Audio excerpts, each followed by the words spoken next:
Jeremiah 31. Let's start with verse 28. As I have watched over them to pluck up, to break down, to overthrow, to destroy, and to bring disaster, so I will watch over them to build and to plant, declares the Lord. We've said this before many times on this podcast. God isn't reorganizing Earth societies and governments and political systems. It's not a matter of if we all try really hard, we can just make it righteous. It's all being dismantled. That's what we're seeing when we look around. We all have this bias. We have a leaning towards one political ideology or another, but our focus at this point needs to be on the kingdom and our King, Jesus, not trying to stick on band-aids to all these systems that we know were prophesied to be completely destroyed and rebuilt from the top down. Yeah, and you can talk about sticking on band-aids. I submit to you there are broken bones. This is not just band-aids. There's no repairs. That's right. This is splints. This is reconstructive surgery, and it gets you absolutely nowhere. Here's the thing with the new covenant. There will be a fundamental difference in how the accountability of sin will work. Listen carefully to these next verses. Jeremiah 31, 29 and 30.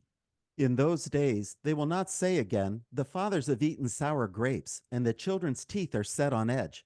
But everyone will die for his own iniquity. Each man who eats the sour grapes, his teeth will be set on edge. There's a new level of accountability. It sounds like there will be no excuses or blaming of others. It won't be Adam's fault anymore, as Jesus' sacrifice took that away. And again, the Bible doesn't teach universalism.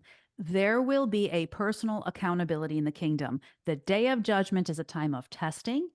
People raised from the grave will have the capacity to move forward, but whether they do or don't will depend on them. We have no scriptural indication that God will remove free will.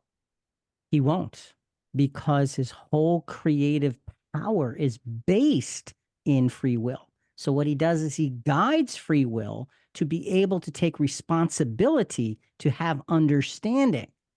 How is that going to work? Because you can tell people till they're blue in the face right now, or till you're blue in the face right now about things, and they don't get it, right? They just don't get it. They just don't get it. Well, there will be a fundamental difference in how this new covenant will be received. That's the next piece. That's the next group of pieces of this puzzle that you put in place. And you say, okay, now it makes sense. Listen to this. I mean, this is exciting. This is like you're reading this adventure book, and the next adventure, the next chapter is like even better than the first. We're on one chapter. We're just reading verses, for crying out loud.